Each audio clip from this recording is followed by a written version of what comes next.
Welcome to the Smart Nutrition Made Simple show, where each week you will hear the real-world experiences, life lessons, and guided principles that every highly driven man needs to master their health, productivity, and relationships by sharing conversations with the world's most successful people in fitness, nutrition, supplementation, and mindset. Meet your host, Benjamin Brown.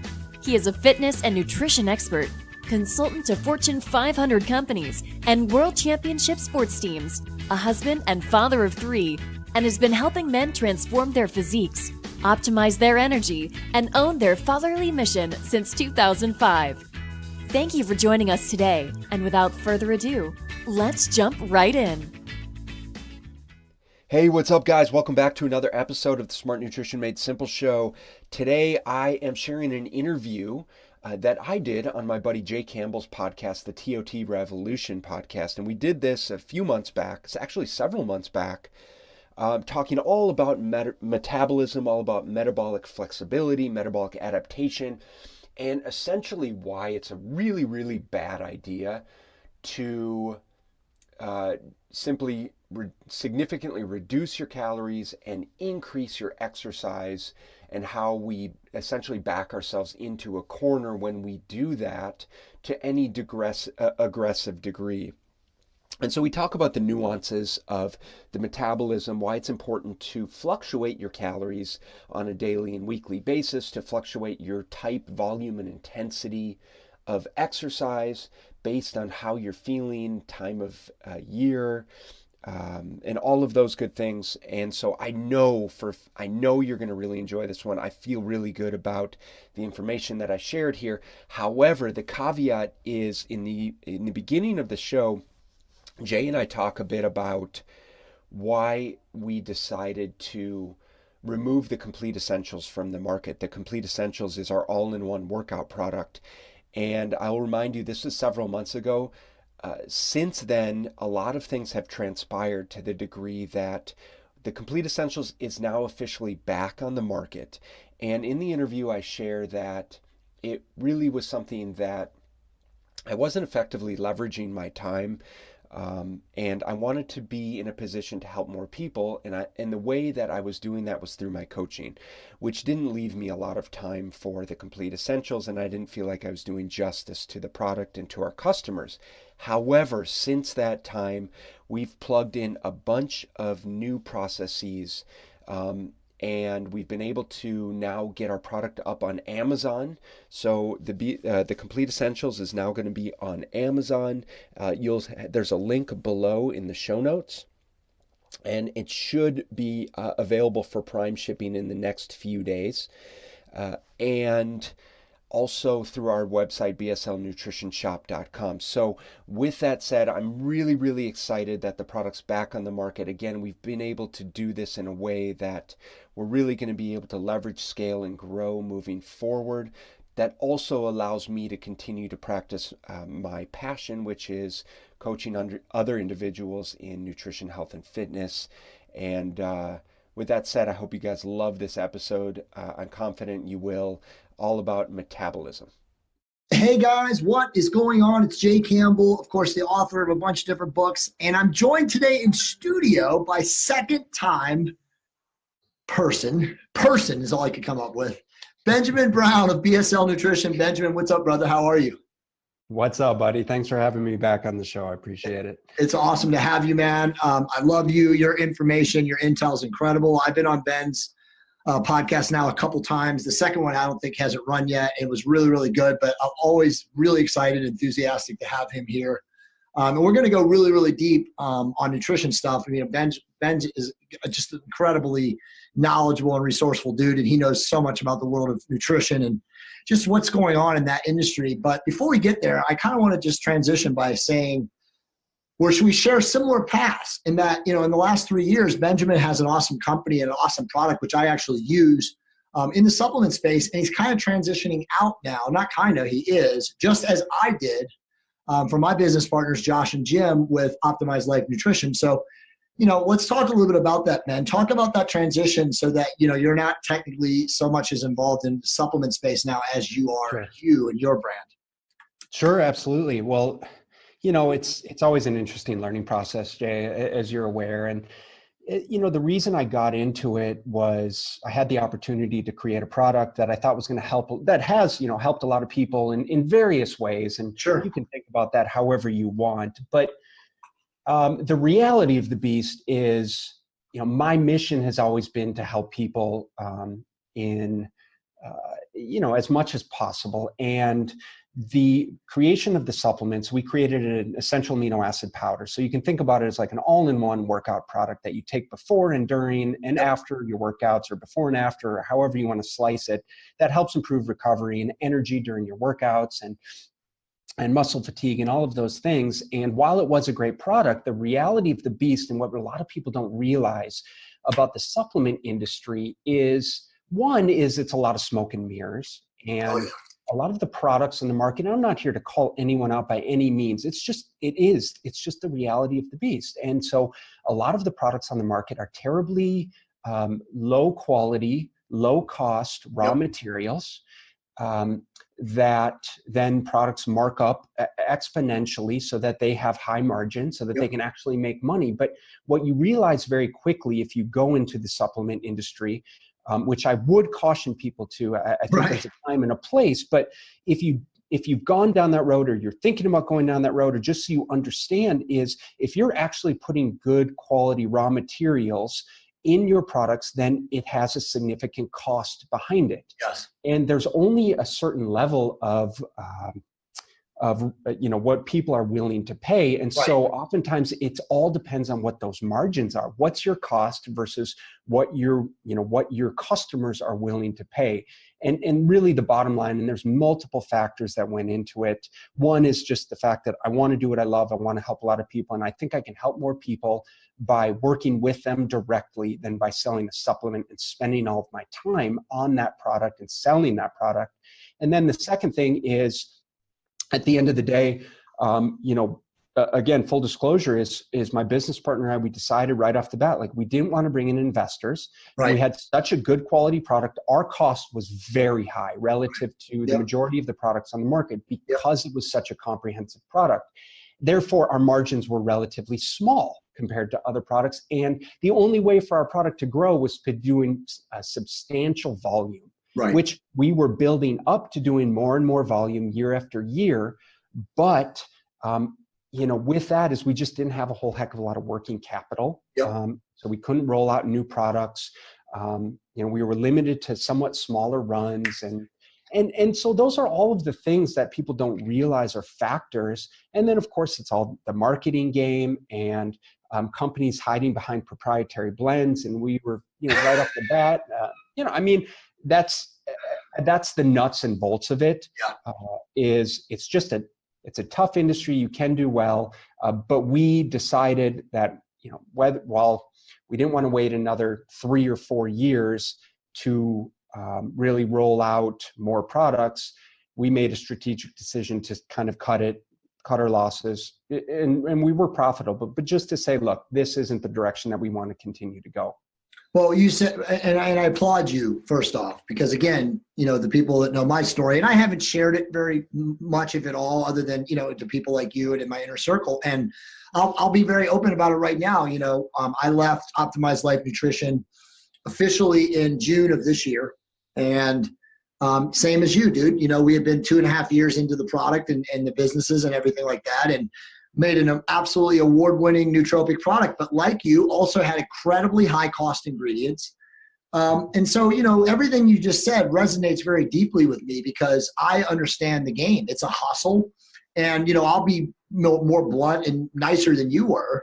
The majority of people in the supplement space are scam artists and con men. Let's just be truthful. I mean, there's great people in the supplement space. There's no question. But the majority of people, and I won't name names, that make massive amounts of money and massive wholesale operations and marketing operations and redistribution operations are selling like 50 to 60% of label claim. Now, I cannot prove that, right? But we know that they pay people off all the time who sue them for, numerous reasons. So you're right. If you want to make a really awesome product in the supplement industry, you better have incredibly deep pockets. Right. And you better be willing to make nothing for 7 to 10 years, because that's what it's going to take. That's it. And I've, I have 3 kids, right. And I've been, I was working for 3 or 4 years we didn't pay ourselves a dime for 4 years. We didn't either. And, so it's like, how much time can I invest? How is it affecting the other areas of my life and my other businesses? Right. And it finally got to a point where it's like, look, man, quality of life, I can't focus on multiple things at once. I need to be all in on one thing. And so I said, well, how can I help the most people? Well, it's through my coaching programs. And that's just the way it is. And I'm going to just cut it off. And we've got a lot of disappointed customers, and we do have some interested parties in our formula. So we're going to go down that road and see if it turns into something else. I hate to leave the product, right.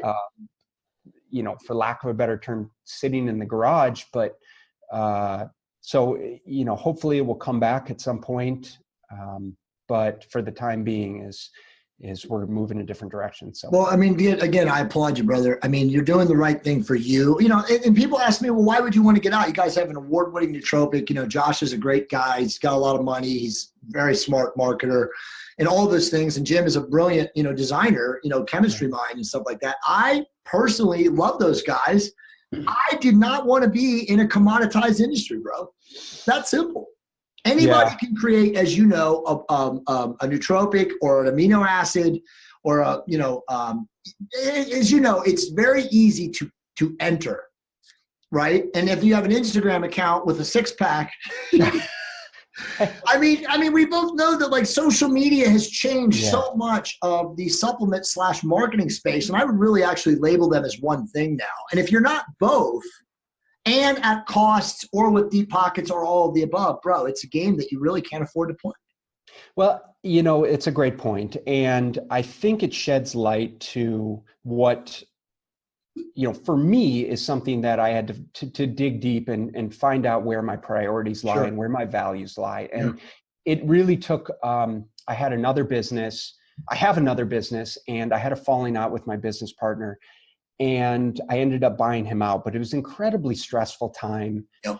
And I really kind of withdrew from everything. I withdrew from social media, which is a good thing. I was about to say, that's a good thing, man. It's a great thing.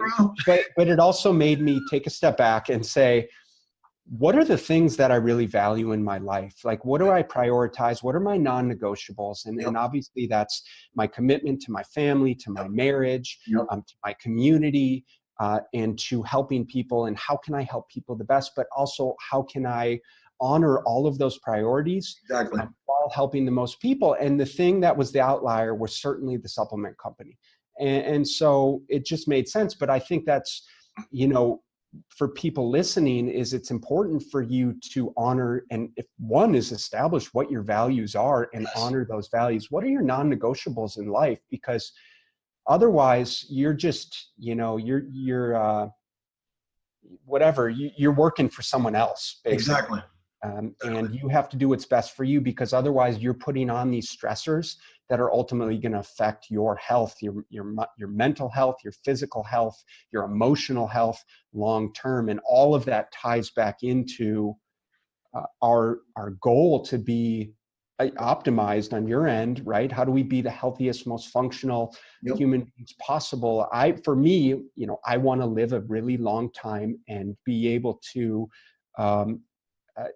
to have a legacy for my children, to teach my children how to live a healthy life. And I can't do that if I'm lost in responding to emails at all hours of the day to sell more product. It just doesn't align. It's not congruent with who I am anymore. Yeah. No, and I got mad love for you, brother. You guys were way more involved in your product, efforts than we were. But I saw, obviously talking to you and just seeing other people like you that I was friends with that are in the supplement hustle. I just knew that's what I also didn't want to do. And again, for me, it just didn't seem to align with my vision, my values. And, that's the same thing.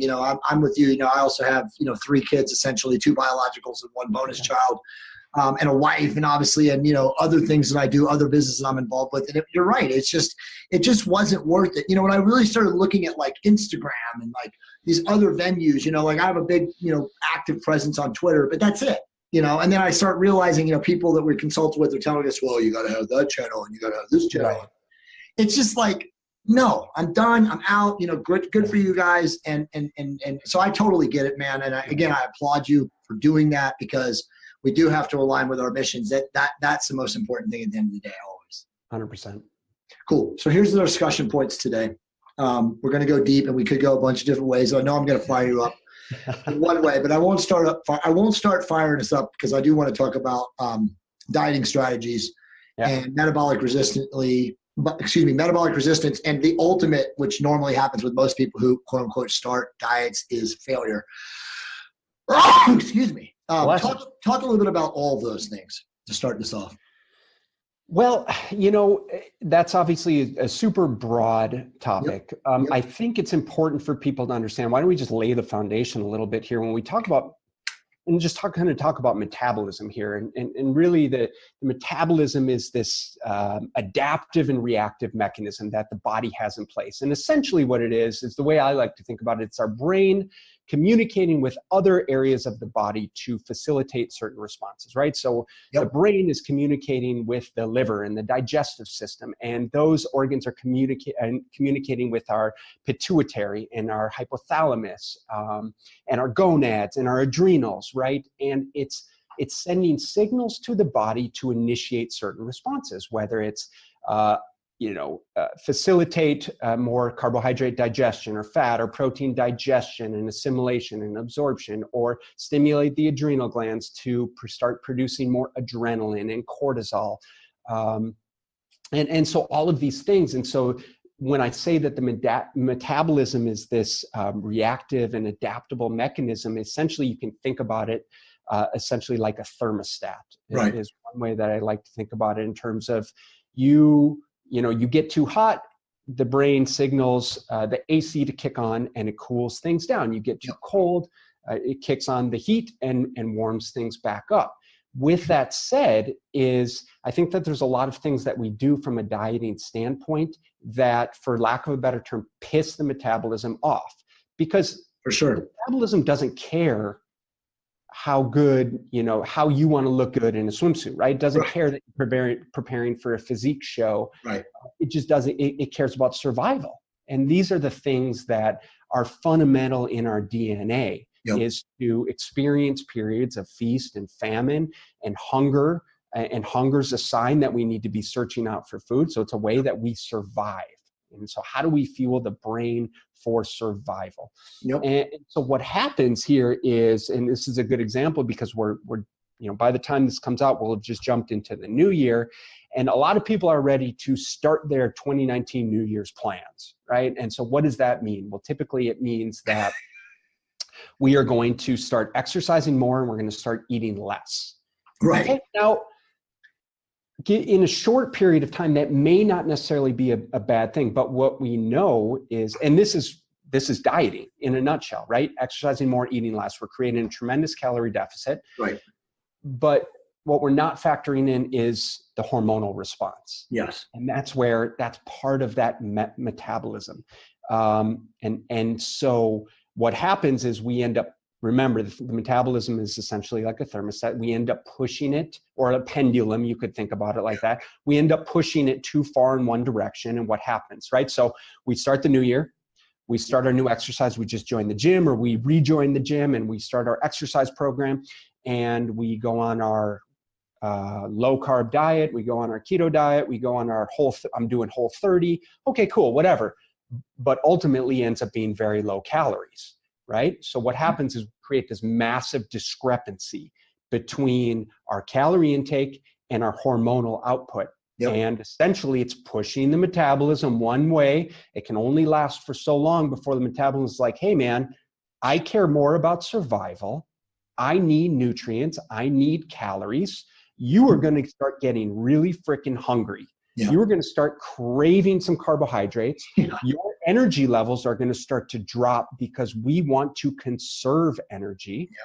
And that's what happens in this dieting mentality, is we're going to kick you back the other way. So I'm sure so many people can understand when they've gone through periods of what could be considered dieting. Maybe they tried the latest fad diet, and all of a sudden what they realize is after 3 or 4 or 7 or 14 days that they start to experience all of these fluctuations. It could be in energy, could be hunger, could be cravings, could be sleep, could be libido, right? Could be digestive issues, could be cognitive issues. And all of those things are signs that that metabolic output is out of whack. And so this is an example of why we need to create some flexibility within our nutrition strategy so that we can go through periods of higher calorie, lower calorie, and essentially utilize different substrates. So how do we utilize carbohydrates more effectively? How do we utilize fats more effectively? How do we go for periods, longer periods of time without eating, without sabotaging that metabolism? Does that make sense? Yeah, no, it's very, when I don't say anything, you're doing a good job. Because normally I'm interrupting people like their question, but no, dude, I mean, that's why you're on the show, man. You have a really good mind when it comes to nutrition and concepts.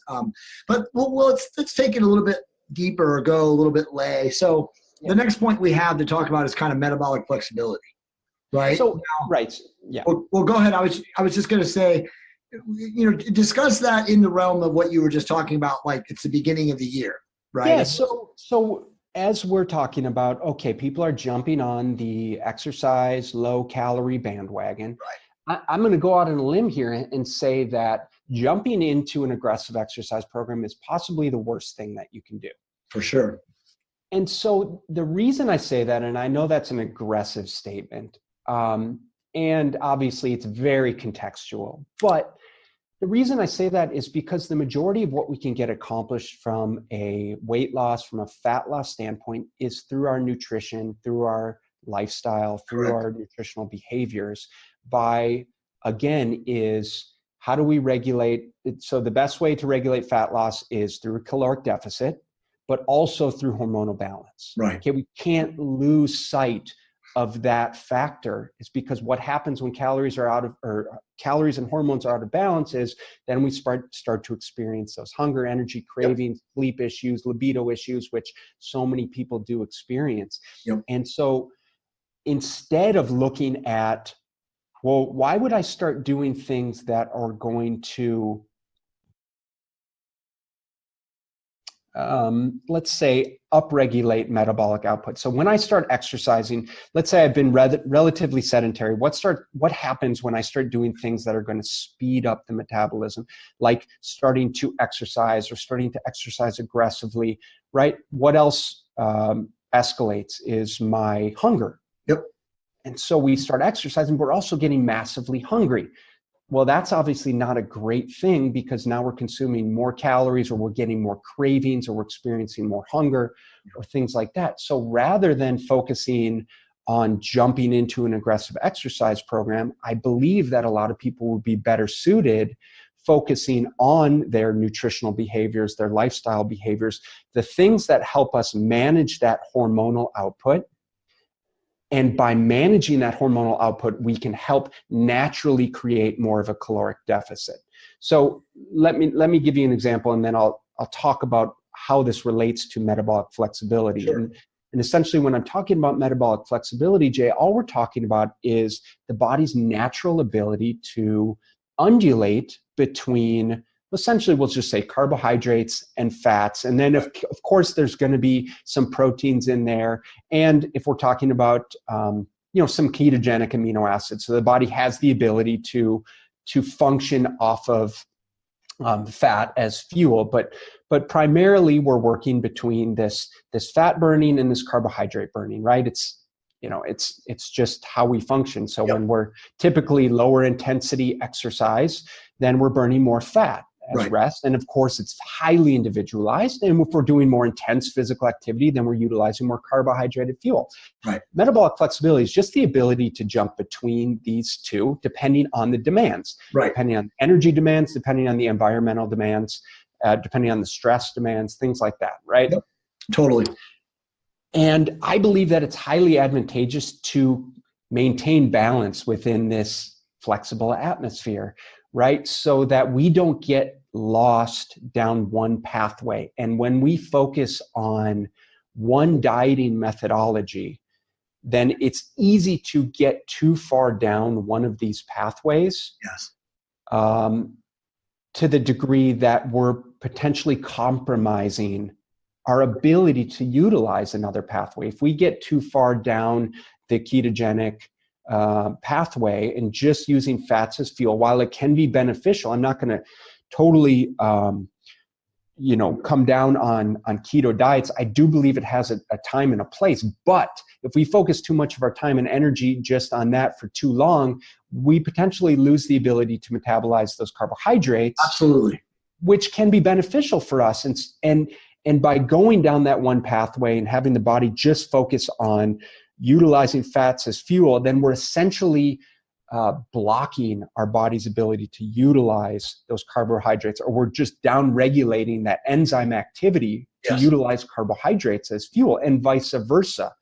And so it's in everyone's best interest to create this flexibility between these worlds. And it's not a sexy approach. It's not the new flavor of the month approach. And it takes work and awareness and commitment, and it takes working with a coach like you. Well, let's stay here, because like this is you're really speaking my language now. The truth is, it's my opinion, but how many people really are like you though, Ben, or me, and are really going to give people this kind of adaptive, flexible response where that, you should be utilizing all the different energy systems and fuel substrates, between carbohydrates and fats. The problem with our industry, as is that people become so, tunnel focused on one way is the only way. And so you've got the, low carb, and then you have the, if it fits your macros people, and now you have the strict ketogenic adherence. And obviously what you're saying is what I say too. I mean, I designed my entire diet around this on, being metabolically flexible. I mean, that's the whole point of the way all of us that really understand this should be doing it. But how hard is it, honestly? And obviously it's your opinion, but you have a very good understanding of the business and the industry. How hard is it to find people like me and you really in this industry? Yeah, I mean, put you right on the spot.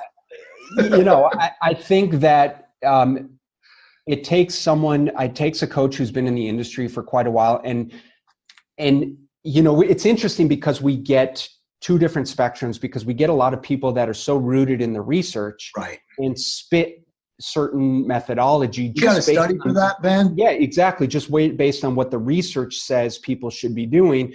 And then you get coaches that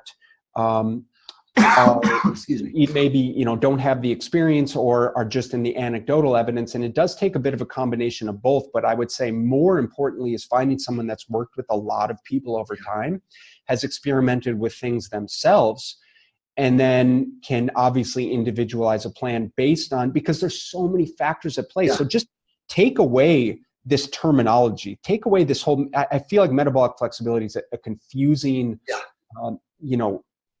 terminology to be utilizing, and just say, look, people are very adaptive, resilient entities, and we have the ability to utilize multiple sources as fuel. But more importantly is we have to find something that's going to work well for us. And there's no one way that's going to work well consistently. And that's the key for people to understand. Like, look, I hate to tell you this, but this is going to take work and it's going to take time. And if you've been down the yo-yo dieting methodology route multiple times before, then it's going to take you even more work and even longer to fix the damage that you've already done.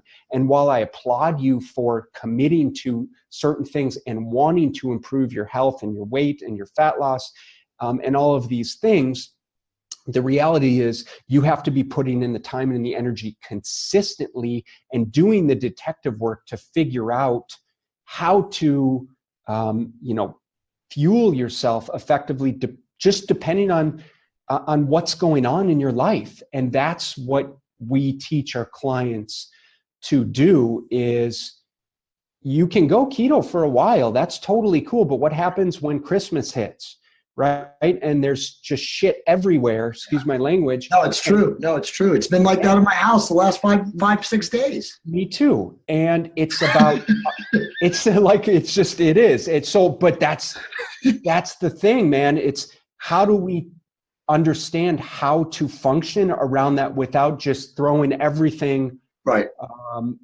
Completely falling off. And because when you understand metabolism, when you understand how you can utilize different fuel sources, how you can utilize intermittent fasting, how to leverage based on your sleep hygiene, how to manipulate calories based on where you are, and all of those things, then you can create a really realistic lifestyle plan around this, dieting methodology, if you will. I'm walking right now on my earthing mat right now. That's why I'm moving around. It feels absolutely amazing. But to keep on your point, I totally, obviously, I'm in 100,000 million% agreement with you. Just a quick word on ketogenic dieting. You're right. There are applications. There are disease, etiologies for people where the ketogenic diet, actually can turn around the disease process and change things and alter, from a cellular and metabolic process level. So there are great applications for ketogenic diet, but you hit the nail right on the head. This is what I always go back to. You cannot, as a normal human being, stay on that direction for the whole part of your life, because as you said, if you ever decide you want to go back to a quote unquote normal diet that has carbohydrates in it, as a basis, your insulin metabolism is so weirded out from being in that ketogenic, pathogenic or substrate fuel process that you do have issues trying to reintroduce carbohydrates and quote unquote living a normal life. And it fascinates me that the smartest guys in the ketogenic cycle, and or circle, which is obviously Dom, D'Agostino, and he's a brilliant mind. And there are other people, and I don't need to mention their names, but they don't have an answer to that. And they always say, well, that's who would want to do that? Well, a normal person around the holidays is going to want a slice of apple pie and ice cream or Christmas cookies, right? Excuse me.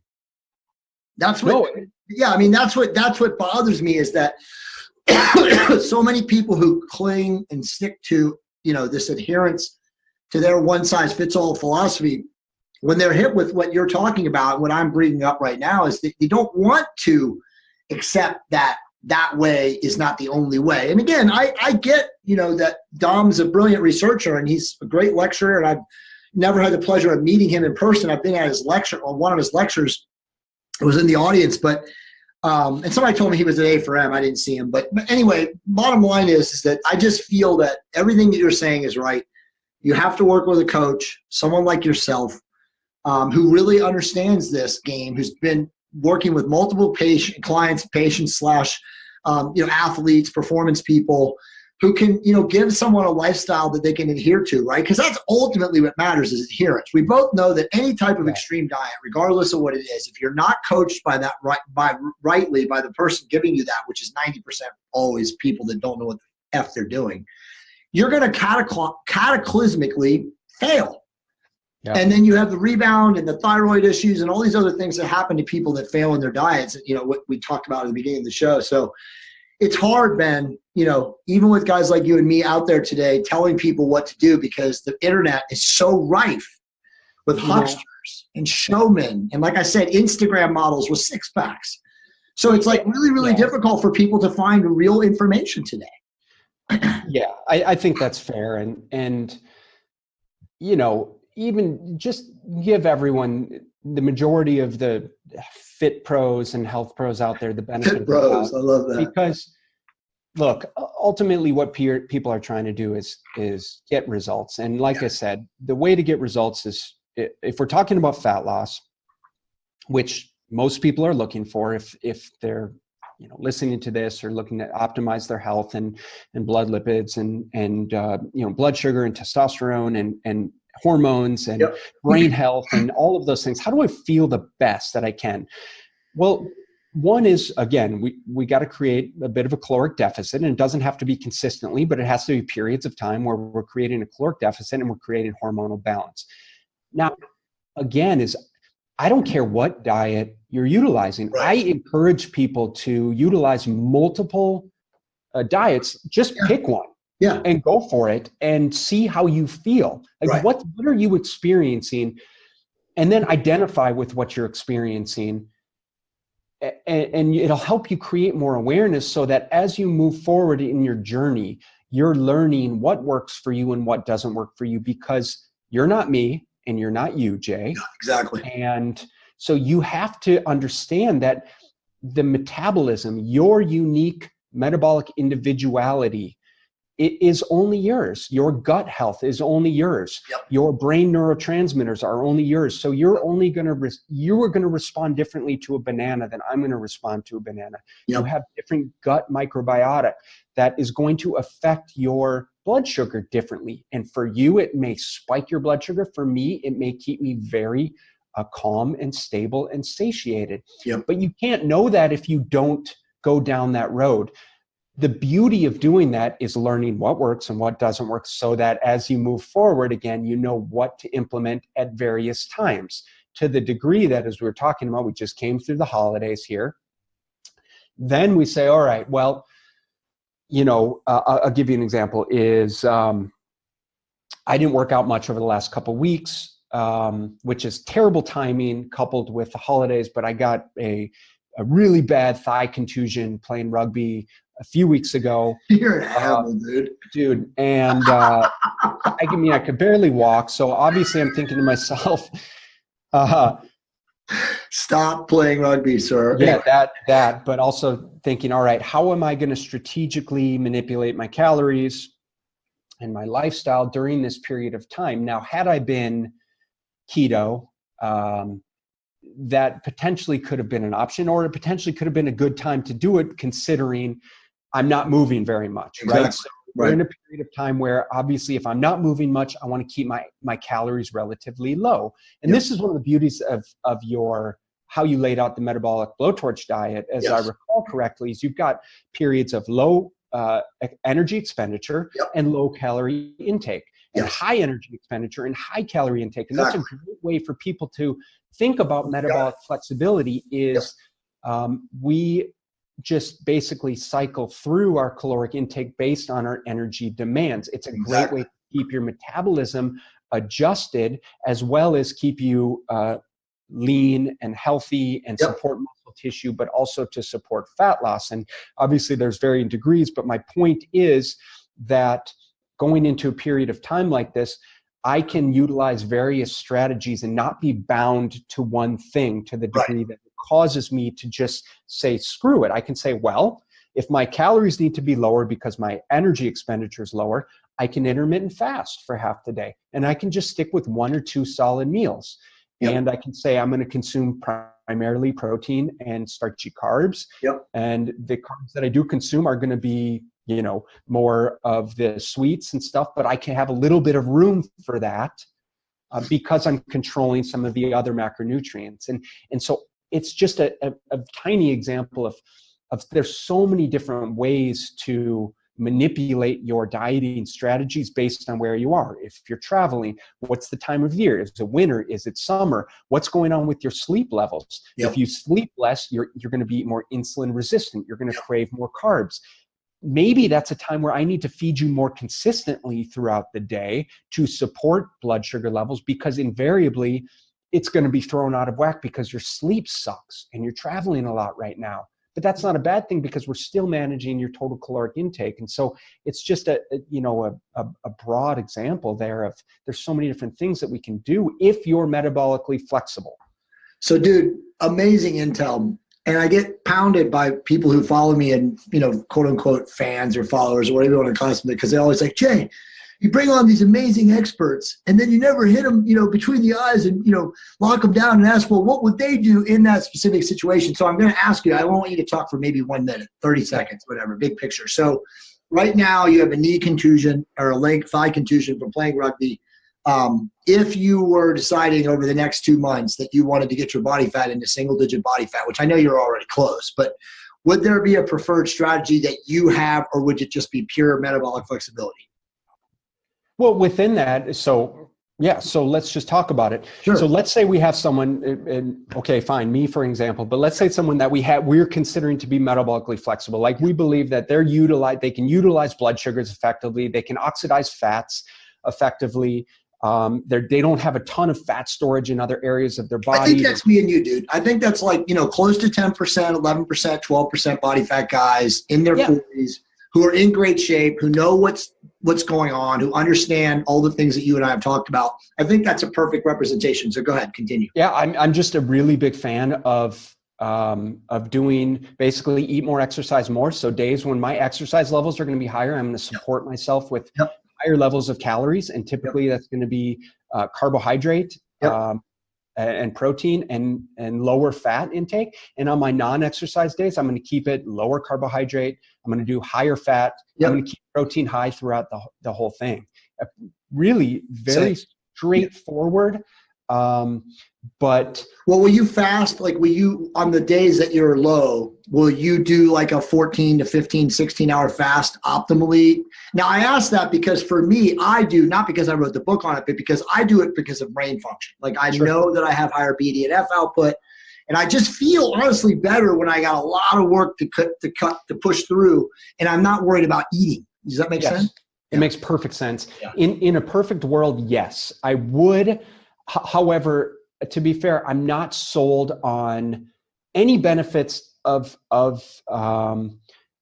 it other than just manipulating my caloric intake. Now, the problem is I will manipulate it based on my sleep. Okay, and so if my sleep sucks, I don't do well fasting. I'll wake up. I will feel like I'm hungry or craving. And can you define sleep sucks? Is that like less than 5 hours, more than, what is that for sleep?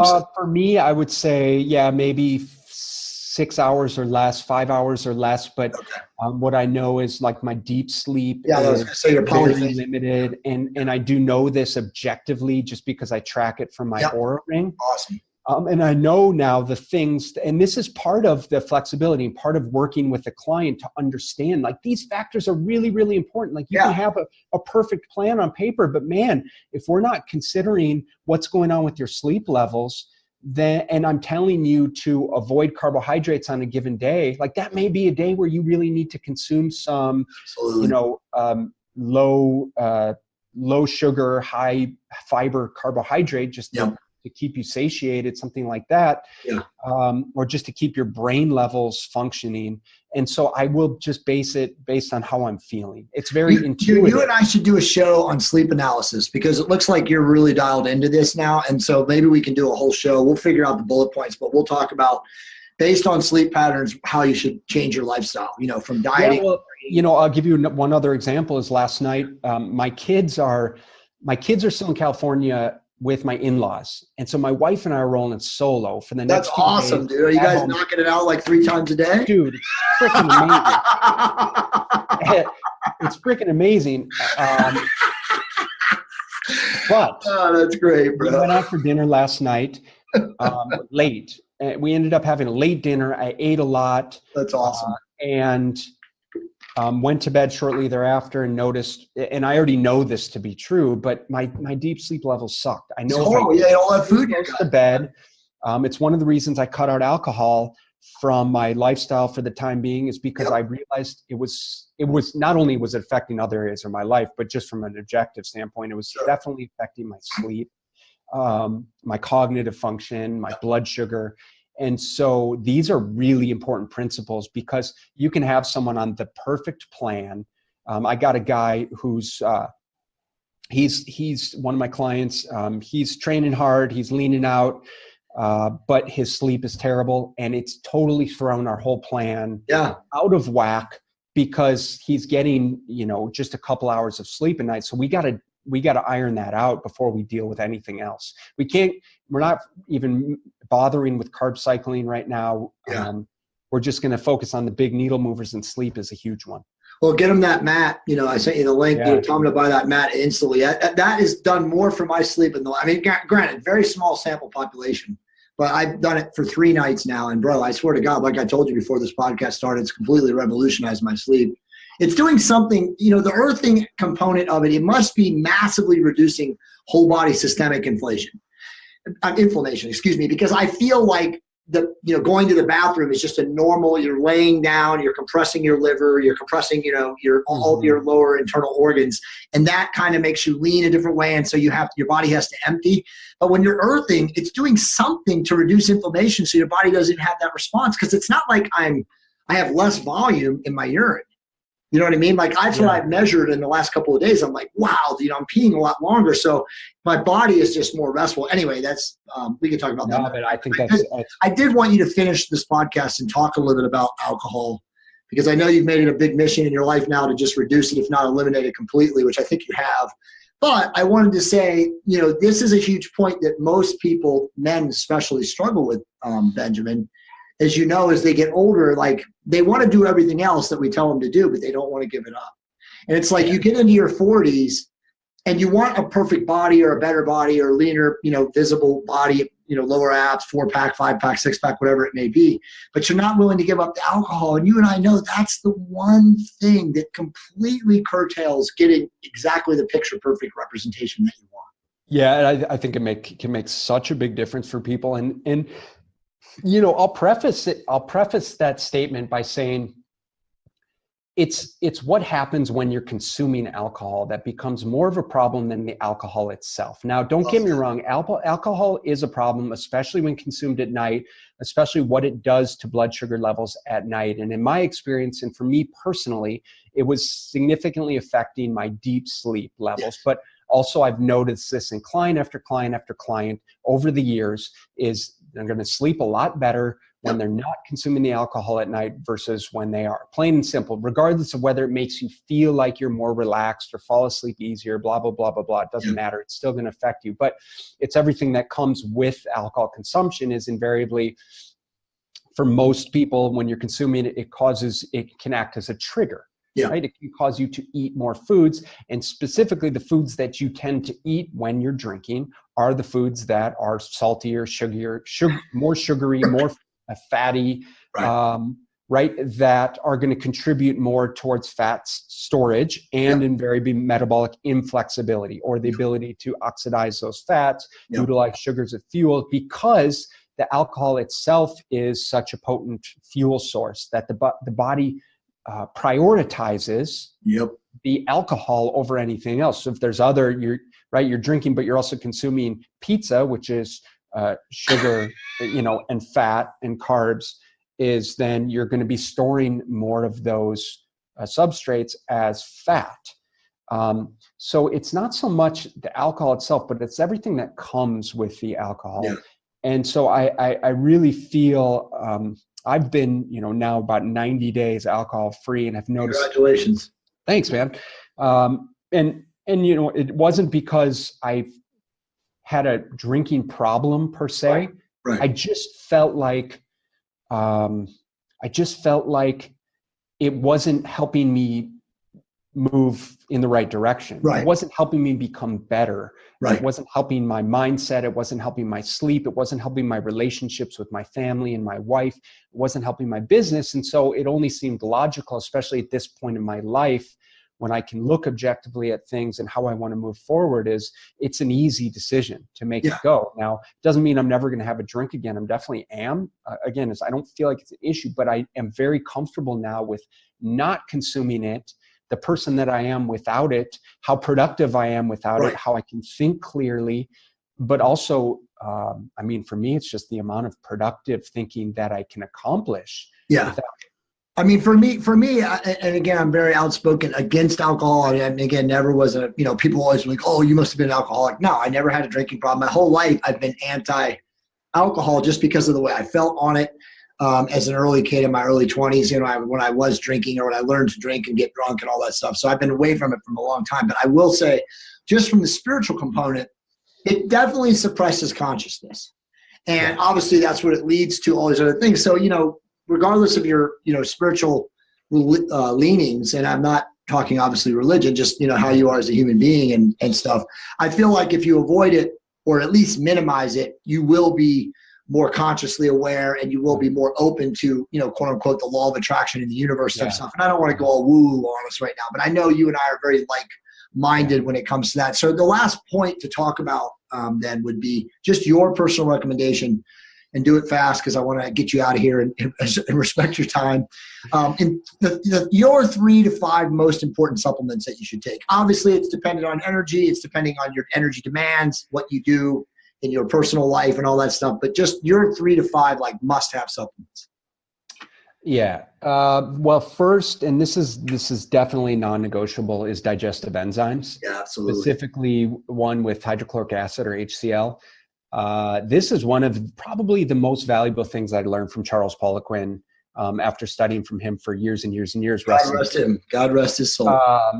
But basically, as we get older, because of stress, because of age, because of environmental impact, we lose the ability to digest our foods effectively. Yes. And so hydrochloric acid is something that we produce in the stomach to help break down proteins. But then we also have, other digestive enzymes, pancreatic enzymes that help break down carbohydrates, emulsify fats.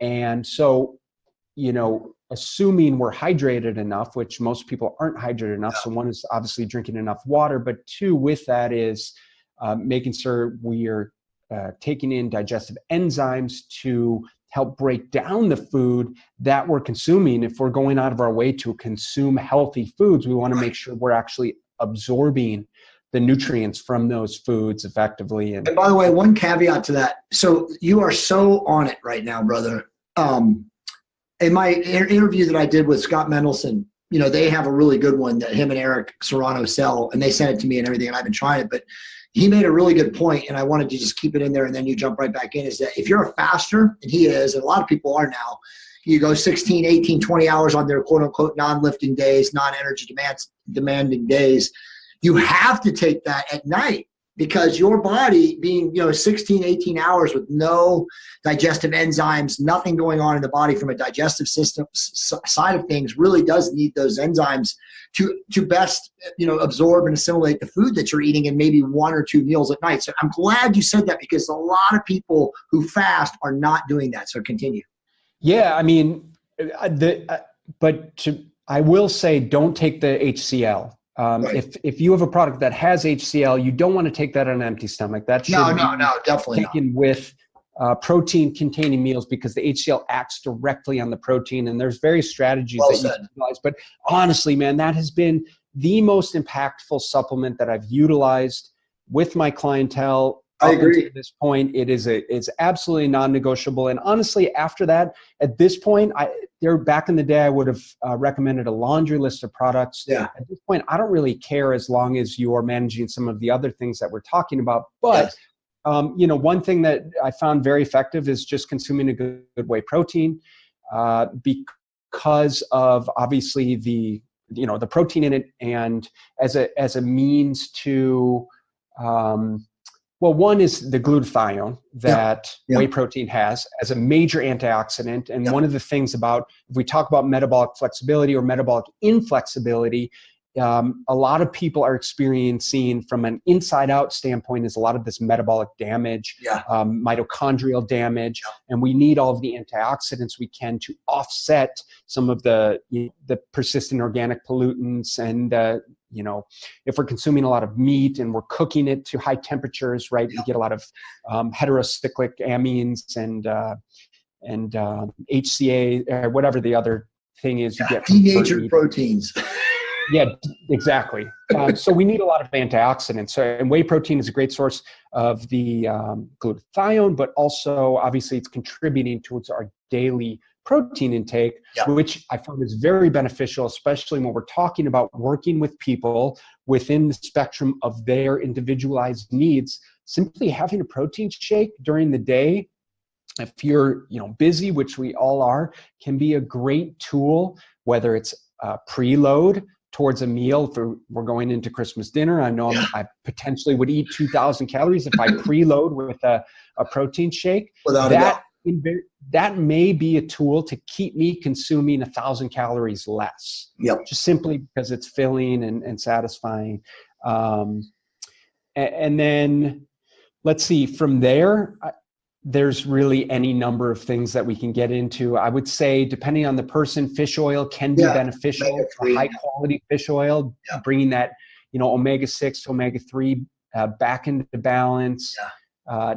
Again, it depends on the person, but I don't really think there's any need to go beyond that for most people. I agree with you. I mean, we just did a PDF for the webinar I'm doing tonight with Alexander Juan Antonio Cortez, and that's it, dude. We have the exact same, enough protein, digestive enzymes, and omega-3s, deep marine fish oil. Everything else is on a specificity basis, depending on energy demands and like who you are. And I will add one thing. I would add one thing, and I know we're right at 3, so I'm going to take you 2 more minutes probably. Okay. But the DNA analysis for people that can afford that, and then also afford the nutritional analysis from the specific companies, I'm sure you might recommend a company.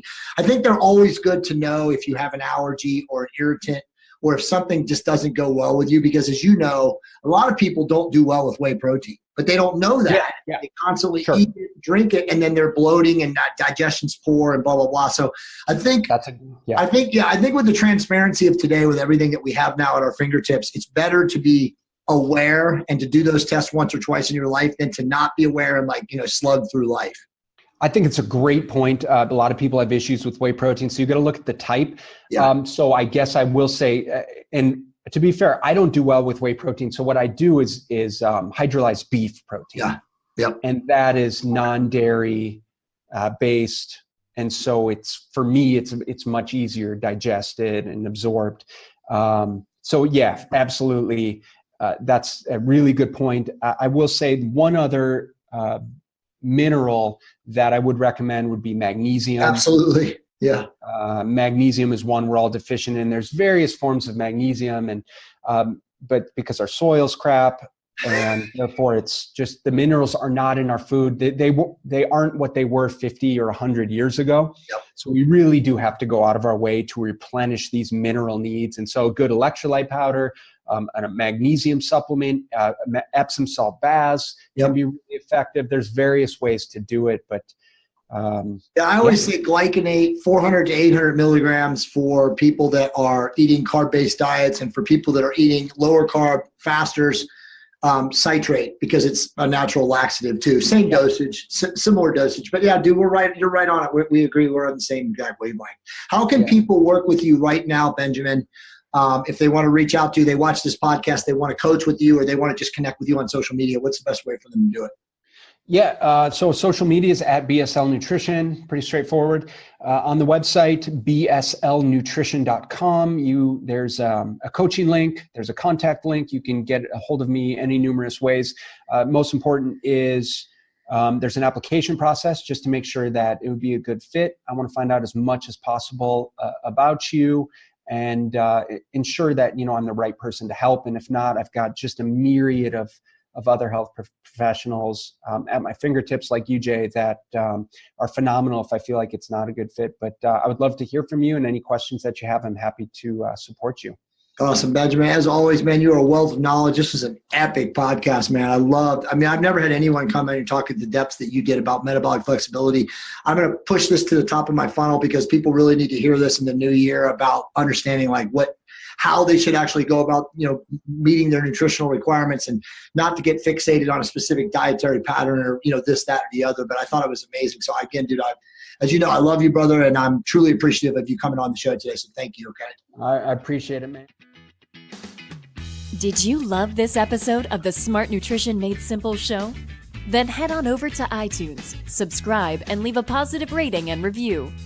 And more importantly, share this with other men that you know are dedicated to leveling up in every area of their life by learning how to live healthier, more energetic, and productive lives, so that they can optimize their health for their family and future. Thank you for listening, and if you want to find out more about how you can work directly with Ben, then just head on over to www.bslnutrition.com/level up.